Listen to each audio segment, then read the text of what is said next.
Hi, Lauren. Hello. How are you? I'm great. Can you hear me okay? I can. Can you hear me? I can. I'm going to turn up my Glorious. volume just a little bit. I'm super excited to talk with you today. I'm excited about it too. I'm in San Diego in a hotel, so I did the best with the background, but we got it under control.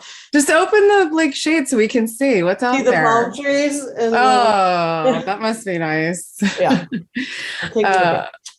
all right. So we're going to jump right in. And you actually had quite a few people registering from HomeTown and then some people from now on. So I think people will come in and out. And if anybody wants to speak up toward the end, that's totally cool. But let's jump right in. Awesome. All Sounds right. good. So thanks so much for doing this today. I've been excited about this for a while. This has been scheduled for a while. And, I was talking with our mutual friend, Sue Thaden, and she's like so excited about this conversation too. And I was like, the first time I spoke with Lauren, I knew right away that I needed to have her on because you have such a big personality, and that came through immediately. And so I'm excited. We had a great conversation to kick things off too. So yeah. And then I'm excited about this too. Yeah. And I look at your background and there's so much, right? And it's the multidimensional, all the things. So we're going to cover all the things. Sounds good to me.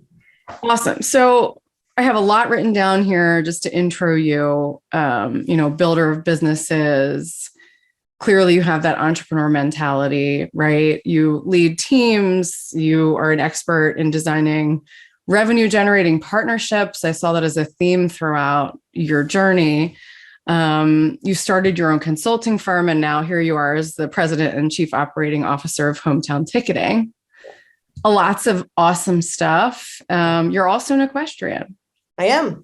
I think the equestrian side has really brought me through and really developed the leadership, competitive, kind of go get it mentality, but then also the partnership, camaraderie, empathy that I needed for every aspect of my career. And it's been the consistent thing through my life that I could turn to that to bring that best out of me, because you have to bring your best to the horse. So definitely applied a lot of that spirit to the rest of my career. And it's going to be fun to see, where that goes from here. So I'm just getting started back into it again. So I'm excited.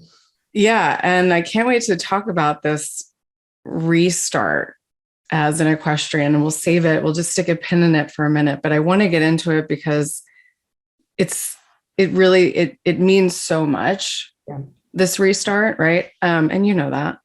So, okay. So since you joined HomeTown, right, you've been there now since 2019. So just a little bit before the pandemic. Yep. You helped grow the company from 10 to 180 employees. So clearly the pandemic did not stop HomeTown Ticketing. It did not stop Lauren. No, it did not. It did not. I've been kind of working and seeing digital ticketing as the next thing to really help offset educational based athletic costs, pay to play. In my previous life with my agency, I did a lot of working with amateur athletic organizations, educational based athletics, to raise money just as a nonprofit status, being able to have corporate kind of BTE, business education, government sponsorships. And so it was always a drive for me to use corporate funds to then fund nonprofit initiatives. And I have such a drive to be able to provide my technology, my experience to help our young people have more opportunities to do after school activities, to really work and drive that competitive nature. Because like I said, the equestrian side, my sport, is the thing that actually taught me how to be an executive. And, the locker room is actually where you learn how to build relationships and build a teamwork and, really play and win and fight through adversity and all of those types of things. And so when we started in 2019, the industry was about call it 10 years old. The sports, professional sports just started getting into it with flash seats, and Ticketmaster just kind of looked at the digital ticketing realm. And I always kind of thought, how we can build, $80 million stadiums for high schools, how we can actually have, Nike and Gatorade have these sponsorships, have these, multi six-figure deals when it comes to media rights. And then people are just paying for cash to get into the stadium. But then you see all of the fraud that's involved with that, because it's easy for somebody just to take $20 off the top of a cash box. It's easy for someone to be like, oh, I'll get you next time. But that's our kids' future that we're really talking about here, is every $7 or $10 or $15 that you are putting towards your after school activities and towards your community events is something that drives your community and your togetherness and brings you together as a people.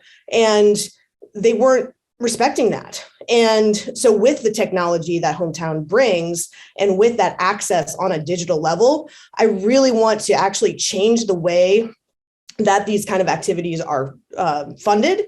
And that makes it so we can actually, change the way that we're making decisions about tournaments, change the way about how many volunteers we need, how much we're actually paying on a pay to play or registration side of things. And so it's going to be a really big shift. And I'm really excited about being in the forefront of it, bringing technology to a lot of different areas of, just amateur athletics in general, but educational based athletics, just to make coaches and athletic directors' jobs easier. Their jobs are hard enough, and their job should be to take care of our young people and our student athletes, not to try to run a business, not to try to, look for ticketing providers or worry about how things are funded, because they're just not trained to do those business-esque initiatives. And that's where my company and others around us are really kind of diving in and seeing how we can make those lives easier. And I'm really excited to see the successes that we've had with that and the growth that we've had, because it's just inevitable that digital ticketing is going to happen, right? And, the pandemic might have, made people realize that it's a thing, but our growth has had really nothing to do with the actual pandemic. It was just people adopting a digital world, millennial, Gen Z individuals really looking at their phone as the thing to connect with their community. And that's where we are. We want to use your phone to connect you to that community. And we're just getting started on that. So we're just continuing to have that growth mindset. And there's 18,000 high schools across the country. We have about 3,500 of them, and so we're looking to continue to push forward. And we're breaking into colleges, we're breaking into community events, county fairs. Really, just one size fits all on that. Bringing digital access and easy technology solutions to those community events is what our mission is here at HomeTown. Yeah. So I have written down you started with 77 schools in 2019. Now you have over 12,000. Yes. The bulk of them are K to 12, right? Sort of like that's the main, it's not the only sector that you guys swim in, but it's definitely the main one numbers wise. Correct. From 4 to 308 colleges, from 2 to 17 state athletics associations, and from 0 to 55 conferences. It's really incredible growth. And I'm a little bit curious, right? So when you talk about bringing professional level ticketing to these local communities, like what does that look like? And I'm also curious, how has the conversation changed? I know you're saying like the growth of the company didn't have anything to do with the pandemic, but I know that, I know a little bit about the conversations that happen between, hey, we have this great ticketing solution, and hey, you're a high school athletic director. How have those conversations changed post-pandemic, if at all? It's interesting because over the past 2 years, it gave the athletic director or the decision maker the kind of room to make that change. As we know that it's a hard place to exude change. So historically, high school athletics is about 10 years behind professional sports. But if you look at where, the NFL is, 90% of NFL teams are 100% mobile, not just digital, mobile. And so we're really looking and using our partners with Navigate Marketing to do that research on how that trajectory happened at the professional level and what tools the professional level is using. If it's a, scanning system to make sure that there's no fraud, if it's a, make sure we're PCI compliant, which is, making sure your financial transactions are safe and secure and your credit card information is safe and secure, making sure we know who's going into the games, and then making it easy for that influx, being able to get 3,000 fans in a stadium in 8 minutes and making sure that premium level experience is really set up for those moms and dads that want that access to that sideline ticket. And so, with the way that those conversations on this is something that I have to have in order for people to get into an event. So, our tools were great to make sure that they had, no touch scanning, not exchanging cash, being able to control their capacities, things like that. All of those tools turns into things that we've been talking about all along about wanting to have security in your events, wanting to have that highest level of convenience for your fans, being able to track money and fans, and being able to talk to your fans through push notifications or emails or things like that. All of those things were there at the professional level over the last 10 years. But I think that what has happened is the high school space has realized that they actually need those things, that they're turning, as we are looking at a Gen Z and millennial mom generation where you're competing against a movie ticket or a concert on a Friday night with that football game. Because before it was just like football Friday night, we're going, right? And now you have to be on that phone to make sure that you're like, I know that we're playing South High School on Friday. I know that it's at 7:00. It's on my calendar. I just have to push here to buy a ticket. We're ready to go. I'm going to share my tickets to my family. We're all going to meet there and we're going to get pizza afterwards.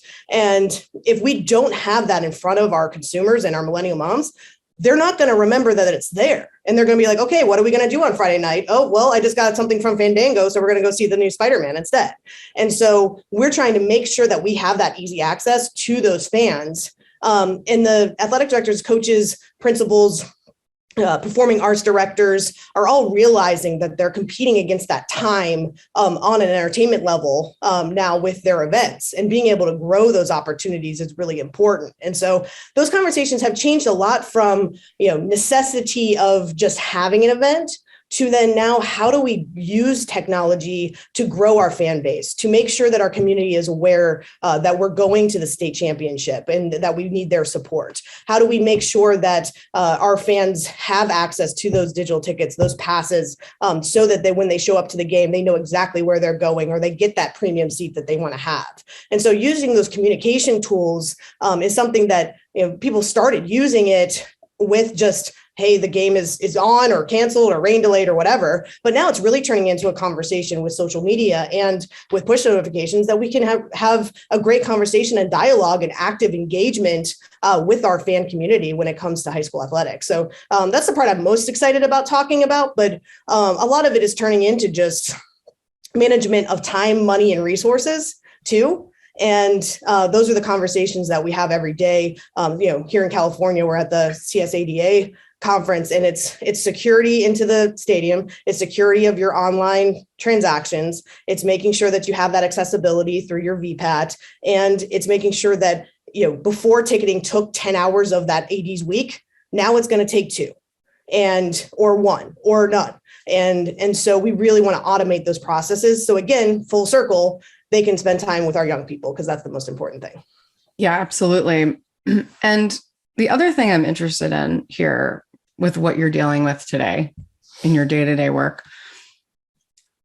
the space of K-12 high school sports and the businesses that provide services to this industry, as far as I'm concerned, it's been sort of fragmented, right? It's like, okay, I'm an AD and there's all these options for me, right, that are out there for whether it's, creating a schedule that my kids and their parents can have access to. And there's all these sort of competing businesses. But I heard you say earlier, and you'll have to repeat this. You said you have something like 3,500 out of X number of schools, high schools in the country.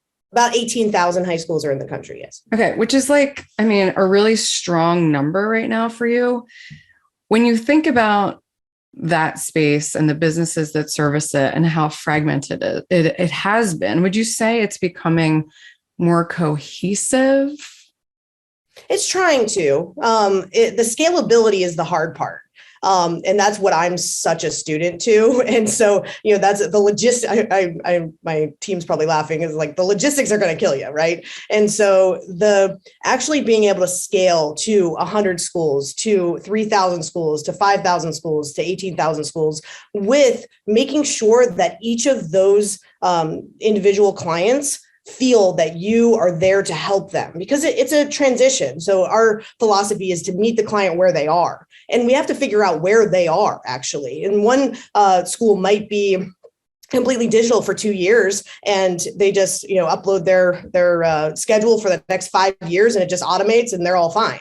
There might be someone where they have an older community that loves to pay cash, and they don't like online fees and they're afraid of privacy. And so we need to work through those questions with them. And so as you scale, you can really get caught up in, knowing kind of the reactive side of things, where it's like, oh, like, ting, that person has a problem. Ting, that person has a problem. Ting, that person has a problem.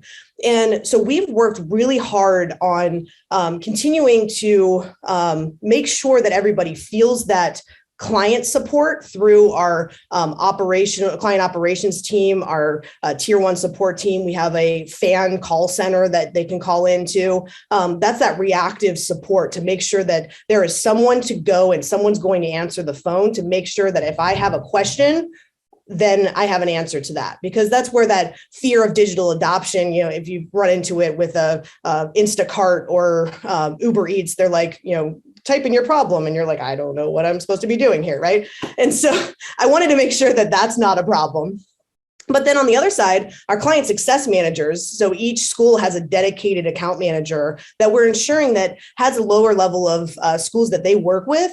And their job is to continue to help that school grow. So through training, through getting the events into the system, through having a helping hand, working with different departments, going into athletics, going into activities, going into student life, meeting with the business office, because the schools are a little bit fragmented. And so with us, we took that approach from the beginning and really mapped that out with in mind to continue to push forward and scale. And if you don't have that forward-looking mentality and you're reactive, then it's really easy to become a regional company that is very, very fragmented. And in order to make more money, you need to just sell more schools. But then you have another competing business, you have another technology that comes in, and that's where the fragmentation is coming. So I think with the leaders in the space, Huddle, VNN, our school, our partners that we really work with, BSN, New Varsity Brands, they're all really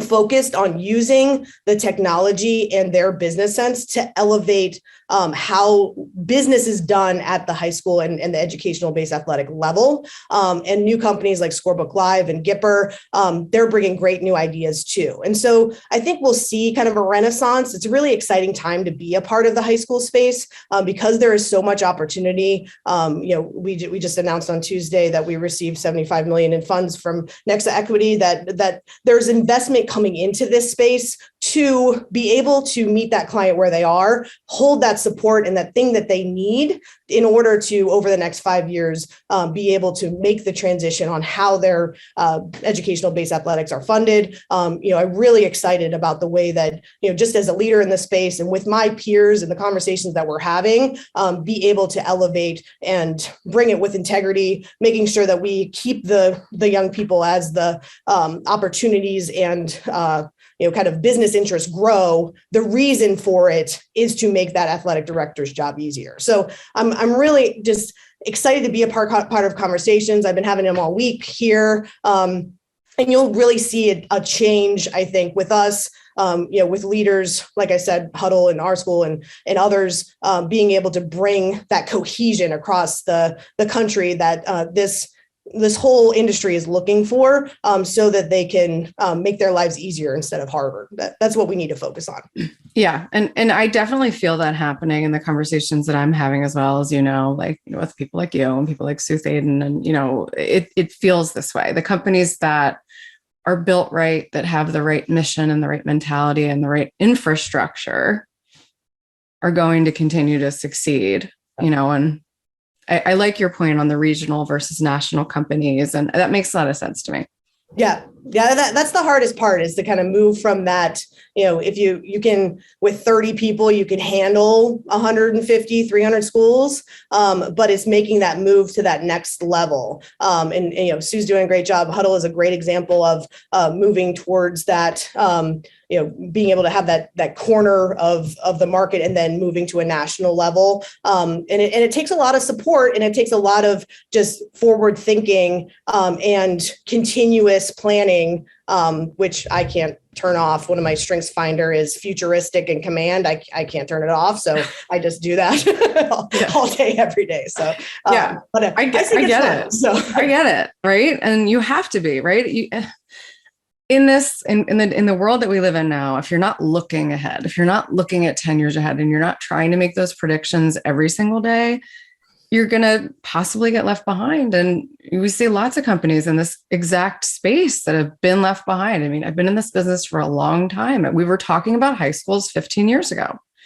We were talking about this, and it was almost like, is it taboo? Is it not taboo? Are we talking about high schools? And I love where we are today. And I think it's true. I think it's a moment for local communities and athletics and technology. And I think it's awesome what you guys are doing.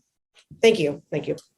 So let's flip to, the equestrian side of you. And, you shared with me that your father had an influence over your journey. You talked about a conversation that you had with him at the point in your journey as an athlete, where you were faced with that decision. So many people are faced with that decision. Like, okay, I've been an athlete my whole life. This is a big part of my identity. And I'd love to hear more about that part of your identity, right? So coming up as an equestrian and that moment that you have that so many other people have, right? Because how many people go pro, right? I'm sure there's a percentage that I don't have right now that says how many athletes make it to the very top level out of all the athletes. And I don't, equestrian, same sort of concept as any sport, but I'd love to talk about that moment, that conversation that you had with your dad, and what you learned from that, right? And how you took that to find your next source of whatever it was that equestrian sport brought to you. Yeah. Yeah, it's really interesting, because prior to this moment, I actually was like against organized sports completely. And I'm like, I'm an individual with my horse, and, football doesn't matter to me. And so it really, really had an impact on my love of sports, and it didn't happen until college. And so, for me, the conversation started with my father on, I wanted to own my own farm. I wanted to go to the Olympics. I wanted to be a professional equestrian. I wanted to just live that lifestyle. And my dad always got just perturbed about the lack of business savvy of kind of sports-minded, equestrian-minded individuals. Is like, I would have spent my entire life savings to make sure that you have what you need. But because I couldn't have these business conversations with your coach, then buying a horse, getting lessons, it's not cheap. And so I really appreciated his support in just becoming an equestrian.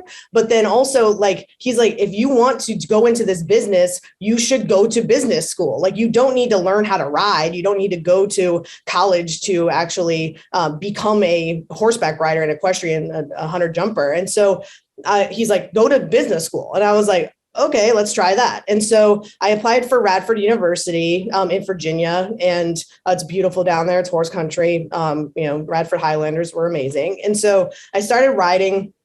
And I had this goal for myself that if by my junior year, I wasn't competing at 4 foot, I wasn't on a road to being able to just make a living out of it. Because I knew if you weren't going to get to a certain level, it wasn't going to be a livelihood. It was going to be a hobby. It was going to be something that was, I'd have to have an ancillary job in order to offset that. So my junior year, I wasn't there. I couldn't get there. I was trying to compete. My horse got hurt. I changed coaches, things like that, as all of us go through, right? You have an injury, you change teams. It happens to all of us, right? So fighting through that adversity, we had a conversation. He's like, what do you love about it? What do you love about being a part of the team? What do you love about the horse shows and stuff? And I really realized that I loved the planning part. I loved the, sponsorships on the jumps. I loved the, scheduling. I loved making sure that we could coordinate everything for our equestrian team at Radford. And I was like, well, I kind of like the business of sport. And I had a family friend, Jay Lotz, we used to work at IMG, as his own agency now. He was like, well, there's a whole business side, of agents, of, event planners, of sponsorship. What do you want to be as part of sport? And so I was looking at that. I was like, this is fascinating. So I got every book and stuff. And so I had a conversation with my advisor, and I'm like, well, what do I do with this? Because there was that actually sports management, OU's program with James Cahill, they didn't exist. And so I was like, okay, what can I do with this? And so there was a sports marketing class. And then I talked to our athletic director and got a job with our athletic department. And I was in charge of putting the LED boards up during our basketball games. And I was in charge of making our walk-up music for our baseball team and flashing the E while in the booth when there was an error, whenever somebody told me to, because I didn't know enough about baseball. And so I had a great time with learning that side of it. And so to prepare for that meeting, my dad actually took me to a Cavs game. It was LeBron's first year as a Cavalier, and it was over Thanksgiving weekend. And we did every single promotion. They had the Ohio lottery drop. They had make the sign with Time Warner Cable at the time, Sports Time Ohio at the time. And so we went around to every single just fan-centric thing. And then I think LeBron dropped 35 in the game and we won by 20. It was a perfect night. We went to, out to dinner. I got to have some wine, although perfect dad date night. And we just talked the whole time about what would it look like to have a career in sports, in how the sports are run. Ironically, it was right around the time Jerry Maguire came out too. And so I was like, I could totally be Jerry Maguire. so all of those things kind of fit. And I was like, well, let's see what we can do with this. And so family fan I mentioned, kind of just open some doors. And that's the important of just mentorship, asking for the opportunities, being able to just kind of lay out your path in front of you. And that's what turned into my career. I started selling naming rights to be built stadiums and premium seating, things like that. And then I got the opportunity to work into the high school space and be a consultant, and really fell in love with how the high school space compared, because it was an underserved community that really wanted to make sure that we could bring that corporate mindset. And there wasn't an understanding of how to get involved in that community, but very similar to equestrian. I mean, equestrian events bring in crazy sponsorships from NetJets and Rolex, but you couldn't figure out what under that level could be. And so I just became such a student of it. And how do we break down things that have value? And that's actually when I met AJ Maestas and Navigate, and became such a student to sponsorship valuation and how to find the value in a sports ROI that's not in an advertising ROI, and just geeked out on the whole thing.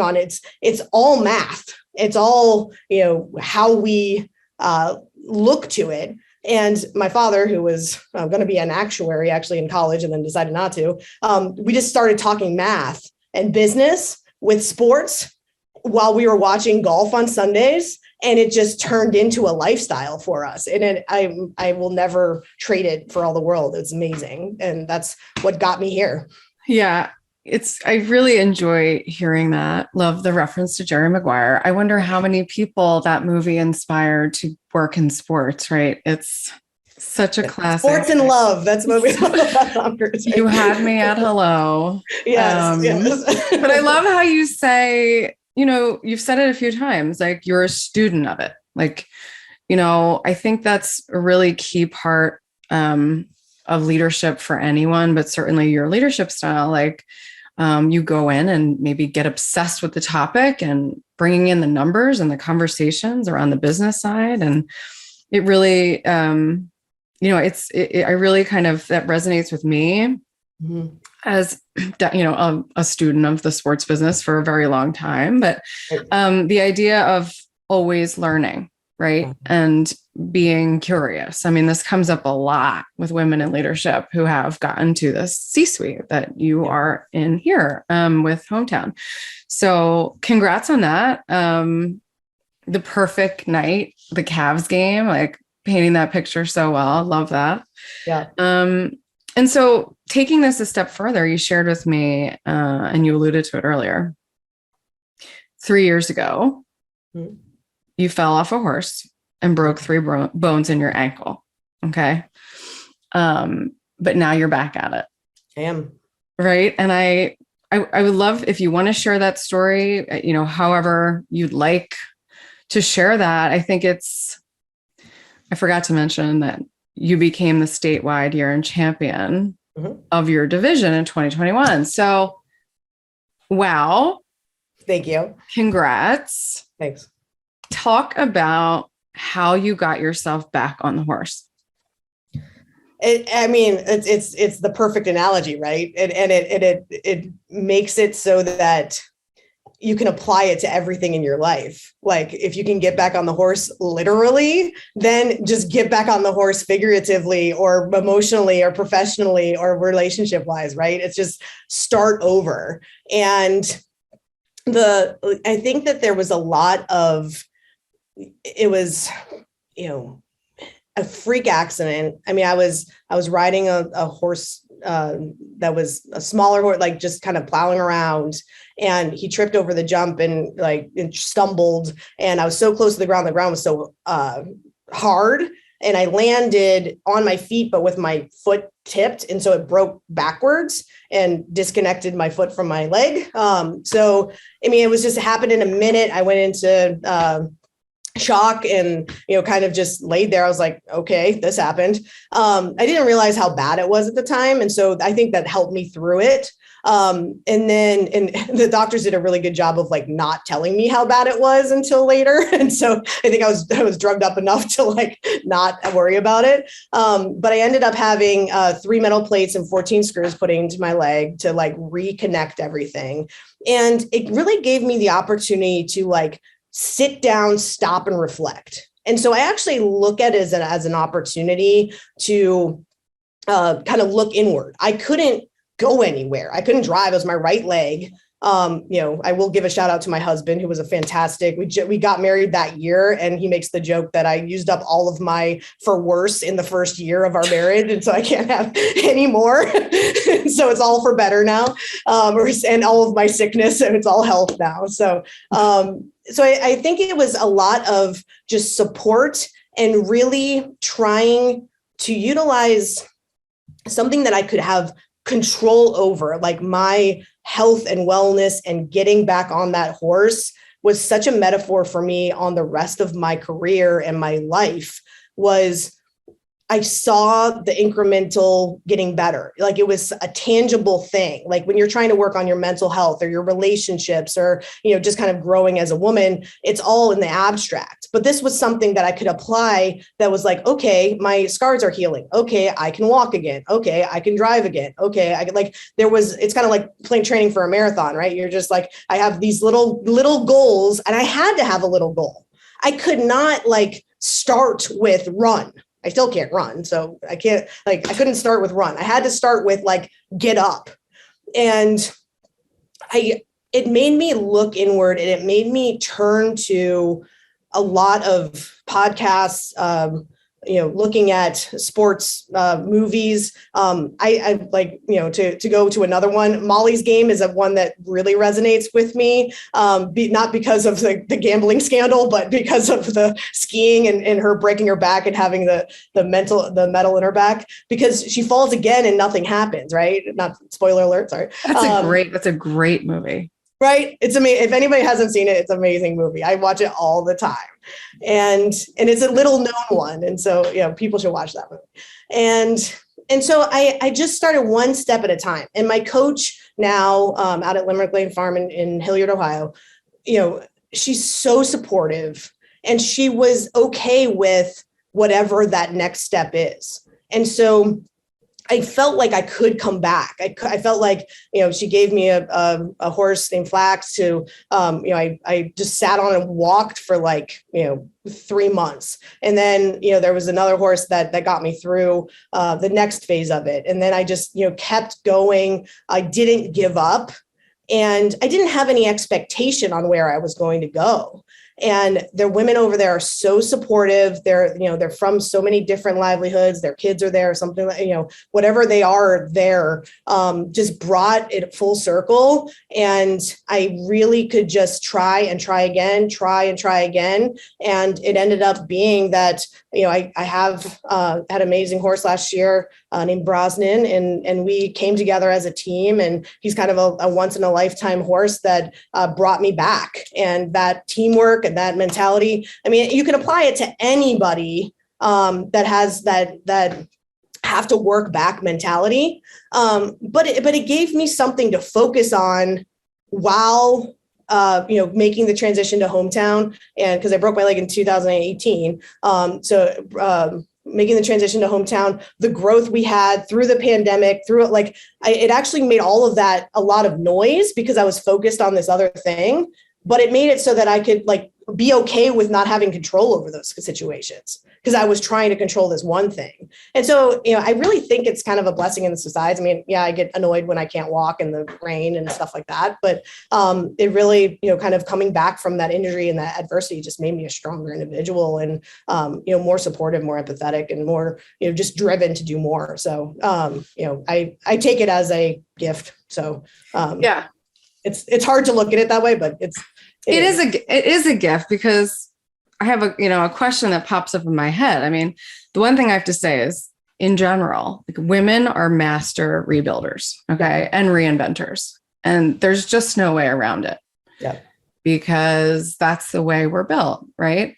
But my question back to you is, was there any part of you or any moment where you were like, I'm done, I'm not doing it again? Lots of times. It's lots of times.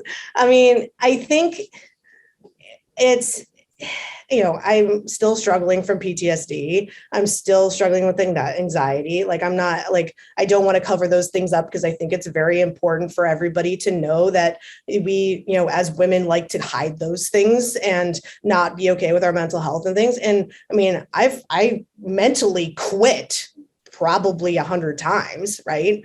But there was always those sparks of support that, if you listen to the support, and it doesn't matter where it's coming from. Like for me, Brene Brown is a fantastic support listener, because you can get those sparks from her. If you listen to Oprah, if you listen just to your friends, your family, I've had just an amazing support group around me. Ryan Hart, chairman and CEO of HomeTown, is just an amazing support for me, and my friends and my family at the barn. And it was just like everyone would just kind of say that one thing, that it's like, okay, it's not that bad. And you could take a step back and then be like, okay, so let's have a conversation and let's just focus on this one thing over here. And like Dax Shepard says it a lot. And you can tell I listen to people that have the similar problems than I do.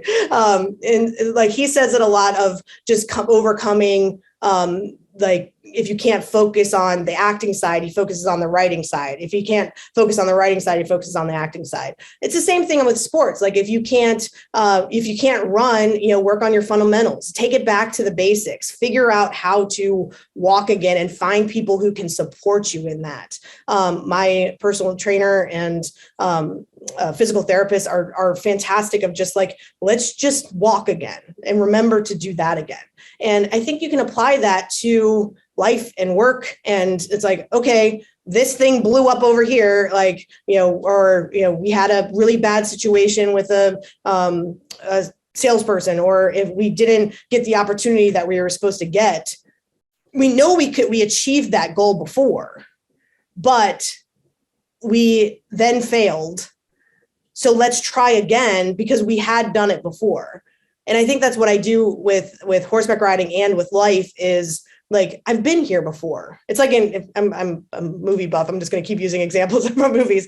It's like in Harry Potter when he has the Horcrux or the I forget what it's called, but he like saves his uncle from the Dementors. And he's like, well, I knew that I could do it, but because I've already done it. And I was like, that's kind of my mantra is that if I've done this little thing, I can just move one more step.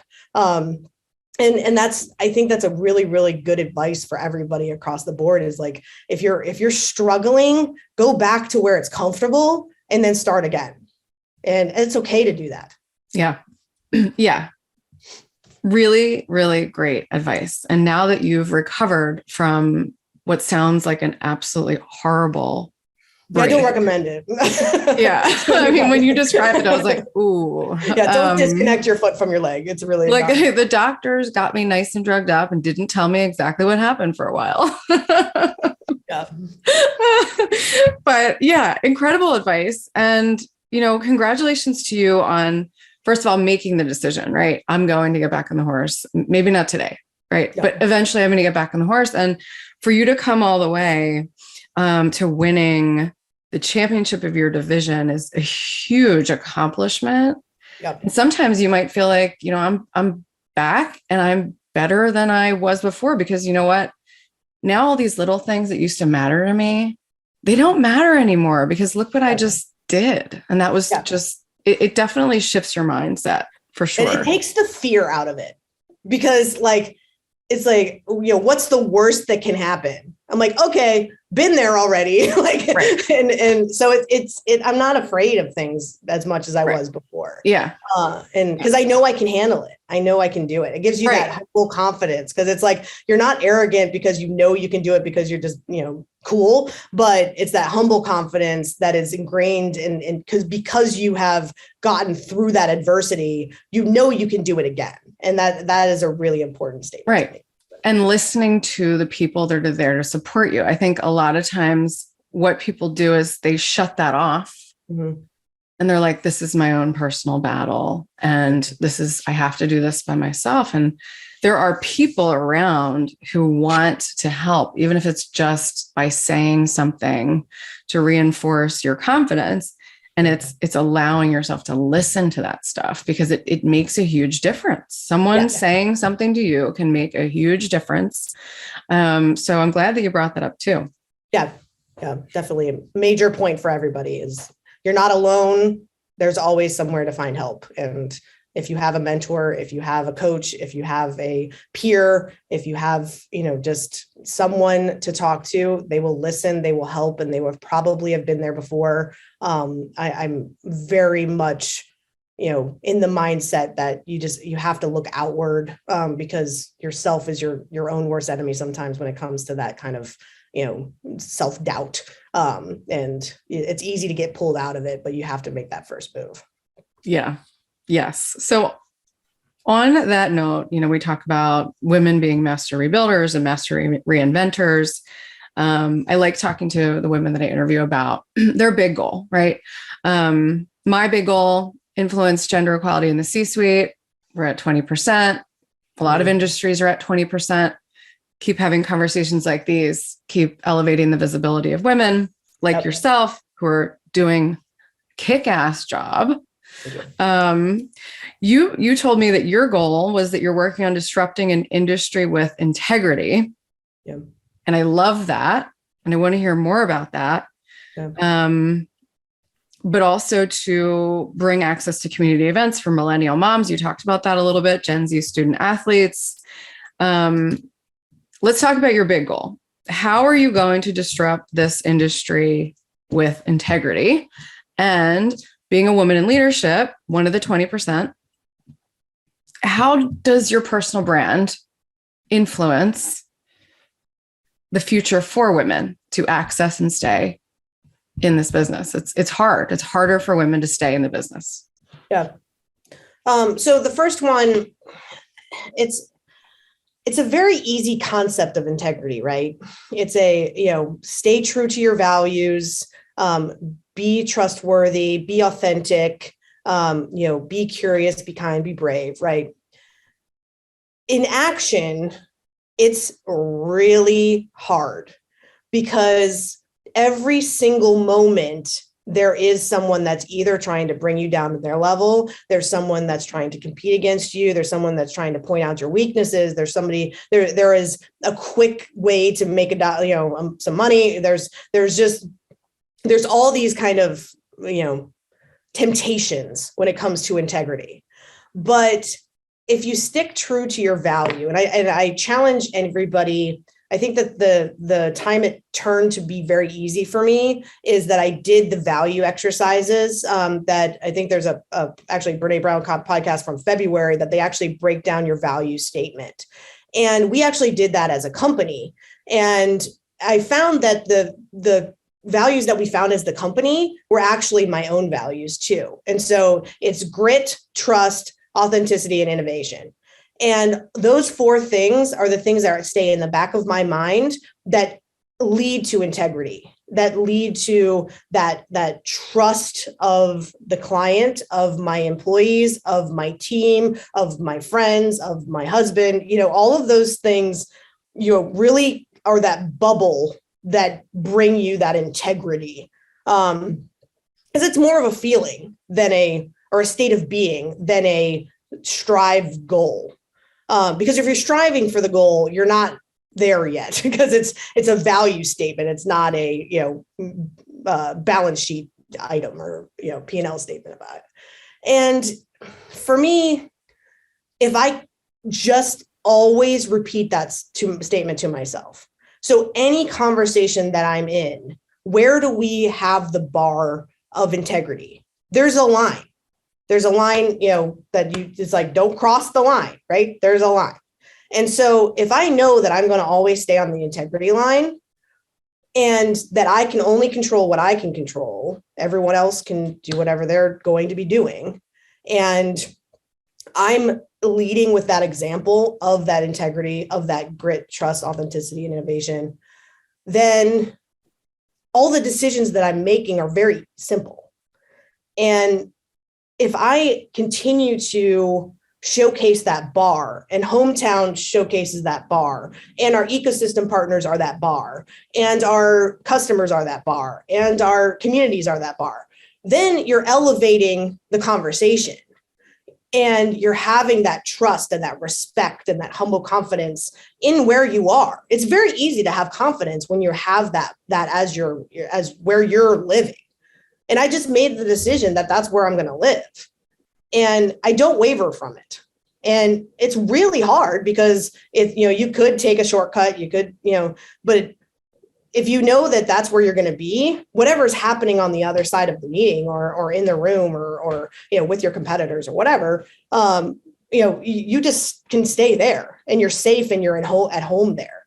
So I feel a lot of comfort in the word integrity. I know that it's something that, like man in the arena, the noise that happens. I like to use the analogy that when you're kind of standing with integrity, you're in the middle of a tornado. So everything is happening around you. You see all of this stuff happen, but it doesn't touch you.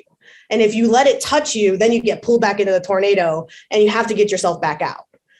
And so I talk to my team a lot about those, kind of imagery of what that stance of integrity is. And so disrupting with integrity seems like a novel concept, but when you have a underserviced industry with underserviced clients and demanding users from millennial moms and Gen Zs and fans of sports that are expecting to see their kid play whenever they need to get access to that event, the bringing that no shortcut way of doing things actually is disrupting the way the respect, the integrity, the not stealing off the top of the cash box, not bringing transparency. It's easy to do those individual things when you start from that level and you don't waver from it.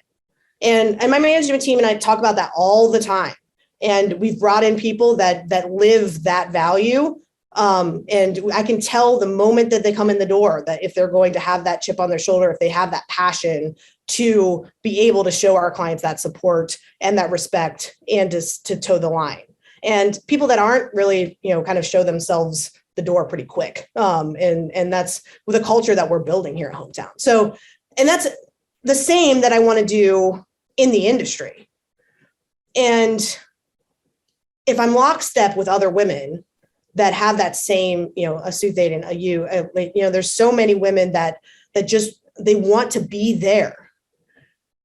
That is what's going to grow our percentage and have us stay in the room. The other thing is, and I talk about this a lot, I think it's very important to educate the men that are in the meetings with us, because I've seen it so many times that if there are supportive men in the room that give you that voice, that listen, that have that respect, that treat you as a peer, that, don't undermine, aren't threatened by you, that are, see you as a leader with them and a peer group with them, then we're all elevating together and we're all just humans and not, women, men, black, white, whatever. We all kind of just exist. And that's my favorite room to be in, because it's just that mutual respect. We have fun. We challenge each other. We've all kind of been in a weird situation, I'm sure, in our lives. And we come from a place of forward thinking, support and trust and respect. And it doesn't matter who you are at that point. And I think that that's the example that I would love to showcase people that are trying to get to that C-suite, is really surround yourself. Like, don't try to be competitive about it, because if there's a toxic environment, then the women get toxic too, right? If it's like, if there's a toxic environment of people trying to, Game of Thrones their way around, then the women are going to get competitive. They're going to, smash each other down and things like that too. But if there's a mutual level of respect, and you're leading with integrity, then it's just fun. And then you just, have a great time with your friends and it doesn't seem like work, right? Yeah. I love the vision that you have. The integrity thing is huge. I like how you said that you can feel safe with that word. And I agree with you. I don't hear it enough, actually. Neither.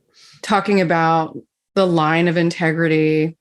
It's a lot like, are you aligned with your morals? And when someone, like you talked about the tornado, somebody pulls you into the tornado. I mean, we all know this happens like on a day-to-day, on a small scale, on a big scale. It's recognizing it. Like, clearly you have come so far in your career and working on your own leadership style to understand and recognize.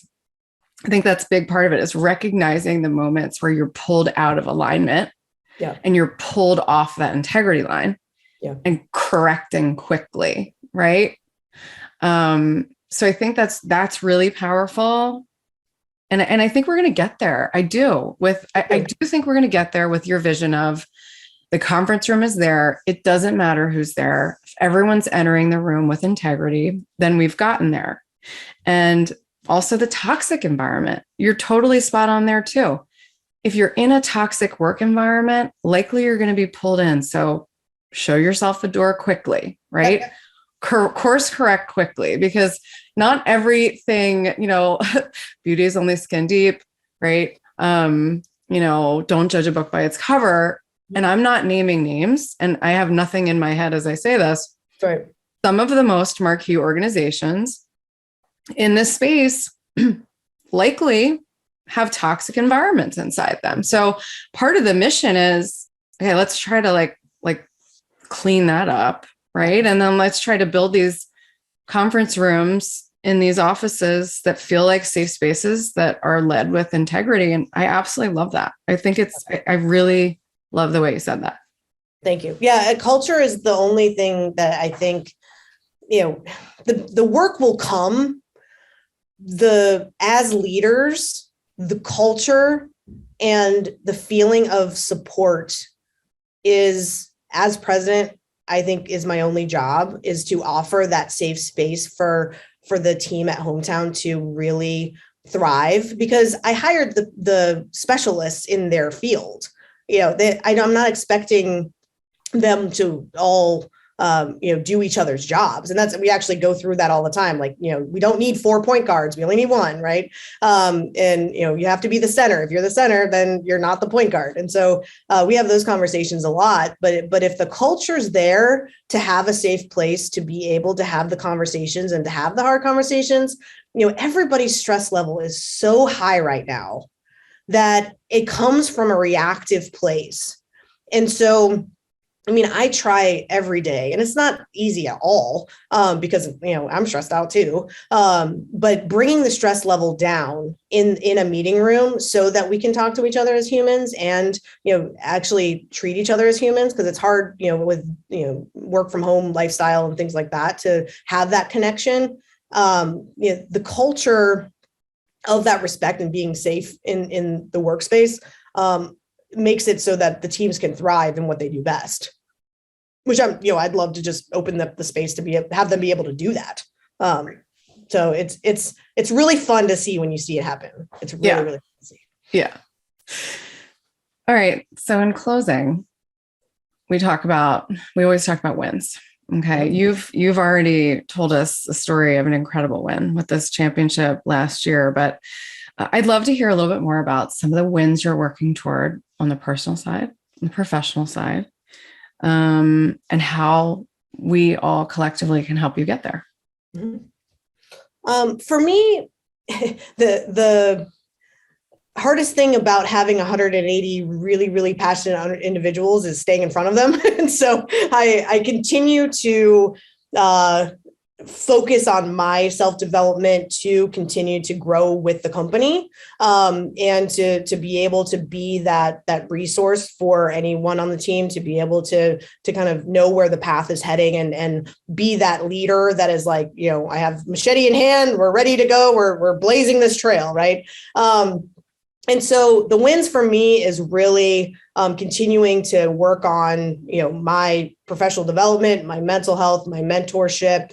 I'm finding so much joy in realizing with these conversations and with just our team members and other women, how much of an impact I can have on somebody else's life. And I've just started doing that. And so, we've talked about this before, like, using your organization and your guidance and working with Sue and working with other women to be able to make those spaces. I think that's something that I can give back. And so my wins are really paying it forward. I had so many women in my life that have blazed the trail for me and show their support for me. And I want to give that back tenfold. So, this is kind of a jumping off point on that next step of my career as HomeTown continues to grow.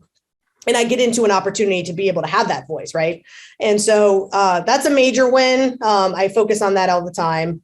I'm continuing to work on my equestrian. I got another horse, and now I'm working up to the next division. And so continuing to win at horse show and be a part of that community is really important to me there. And then with my health and wellness, it takes a long time to recover. And a lot of people don't acknowledge the mental, just if it's PTSD, if it's anxiety, if it's just, physical health from having to take Oxycontin for 6 months. Like you can break your body down completely if you are, just hurt yourself at any point, right? If it's an emotional hurt, if it's a physical hurt, if it's an accident, or if it's, just wear and tear of life. That health and wellness, I've really put top of mind, and having that win so I can continue to have a full heart and a full, physical body and full mind to be able to be present in the conversations and be able to lead the team. So I'm really focused on, working with my wellness team to focus on that betterment, and I think it's important to be able to talk about that. And so I wanted everybody to know that that's something that, I'm not afraid of, that I'm really working hard on. And so every win I have at that one, like being able to do yoga again, because I can bend my ankle, or, being able to ride, being able to run, being able to walk 5 miles, all of those kind of little wins, again, it's taking me somewhere. So it's going to be cool to figure out where it goes, but right. I'm definitely controlling the things I can control and not controlling the things that I can't control. Right. So those are all my little wins. Big wins, we'll see what happens. Like I don't try to have really, really big expectations anymore. But I have goals, and I think that bringing HomeTown to be a national level household name in providing technology to support communities and access to those communities and togetherness. That's a major one. So I have my work cut out for me for a while. Yeah, that is a major goal. We've already accomplished so much already on both sides of the table, on the personal side, on the professional side. You're a student of it all. You continue to educate yourself. You stay motivated. Surround yourself with the support system that's required, which I love. You're not trying to do it all alone, which I love, right?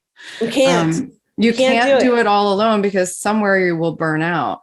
Yeah. And I think we all learn that at some point along the way. Right. It's a hard one to learn. It's a hard one. So where can people find you? Where do you spend most of your time on social? Is it LinkedIn, Twitter, Instagram? I'm bad at social, so I'm usually on Facebook.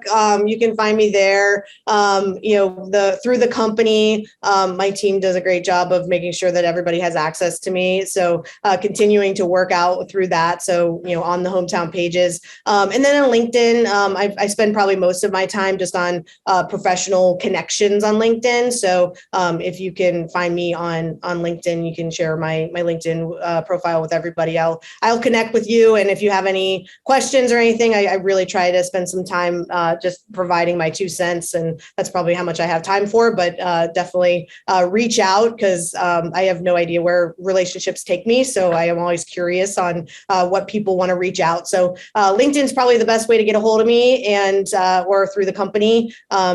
It's that kind of active engagement. I'm always in and around Columbus, Ohio. So except for right now, I guess. I'm very accessible if there's people that want to reach out and talk more about what we talked about today. I'm happy to help. Awesome. So look for Lorien on LinkedIn, right? And thank you very much for this amazing conversation. Really appreciate your time today. Well, thank you for the time. Thank you for having this outlet and making it an opportunity to be able to have these conversations. And I look forward to having more with you and other women as we continue to thrive on your goals and, continue to grow, the integrity line across the board on getting more women in C-suite positions. Because, I need more women in meetings with me. I definitely do. Yeah. All right, Lorien. Well, have yourself an amazing weekend, and thanks so much. All right. Thank you. Have a wonderful day. Take care.